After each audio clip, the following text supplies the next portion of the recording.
Khulna art একাডেমির চারুকলা ভর্তি কোচিং 2010 সাল থেকে পরিচালনা করা হয়। বর্তমানে 12তম ব্যাচের 8 জন শিক্ষার্থী ছিলেন। আজকে 3 জন শিক্ষার্থী আসেনি। আমাদের 6 জন শিক্ষার্থী আজকে এখানে 6টি ছবি নিয়ে তারা সকালবেলা প্রথমেই শিশু দিবসকে হৃদয় মোদের বঙ্গবন্ধু এমন স্লোগানে তারা এই ছবিটি পেন্সিলের মাধ্যমে অঙ্কন করছে। পেন্সিলের মাধ্যমে ছবি আঁকা আসলে খুব কষ্ট। যারা আর্টিস্ট তারা নিজেরাই বুঝতে পারে যে একটি মাত্র রং থেকে যখন একটি বিষয়কে ফুটিয়ে তোলা হয় তখন সেইটি খুবই কষ্টসাধ্য হয়। আর যখন চুলের কালারটা কালো হয়, ফেজের কালারটা যখন ক্রিম বা বাদামি দেওয়া হয় এবং যখন চোখের মণিটা কালো দেওয়া হয় তখন কিন্তু সেই ছবিটা বা রং চং যখনই দেওয়া হয় তখন কালো কোট দেওয়া হয় তখনই কিন্তু সেই বিষয়টা খুব সহজ হয়ে যায়। কিন্তু শুধুমাত্র একটি পেন্সিল দিয়ে ছবি আঁকা খুবই কষ্ট। কিন্তু আমাদের শিক্ষার্থীরা তাদের স্থান থেকে যেটা করেছে এটা তার কাছে জীবনের প্রথম বঙ্গবন্ধুর ছবি আঁকা।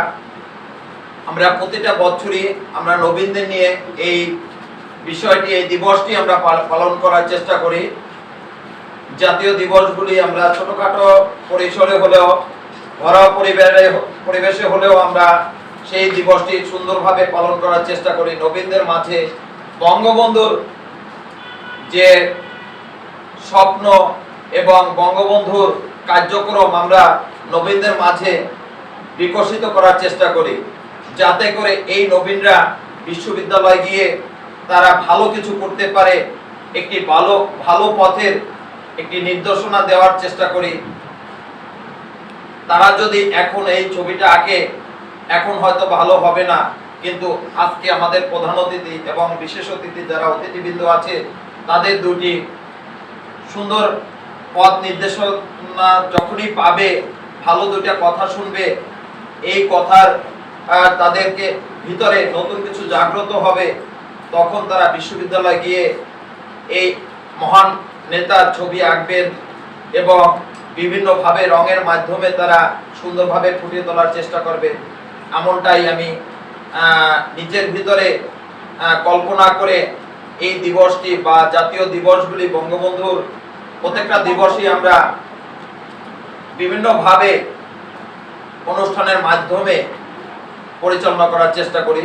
তা আজকে ছবি যারা আঁকছে এই ব্যাপারে আমরা আমাদের প্রধান অতিথি, বিশেষ অতিথি তাদের মন্তব্য আমরা পরে শুনবো। প্রতিষ্ঠানের পক্ষ থেকে নবীনদের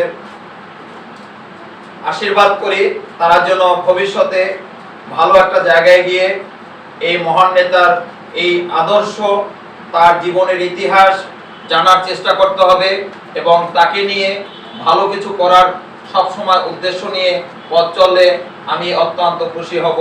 আমি সকলকে, আমার শিক্ষার্থীদের আমি আশীর্বাদ করি তারা যেন একজন ভালো মানুষ হতে পারে।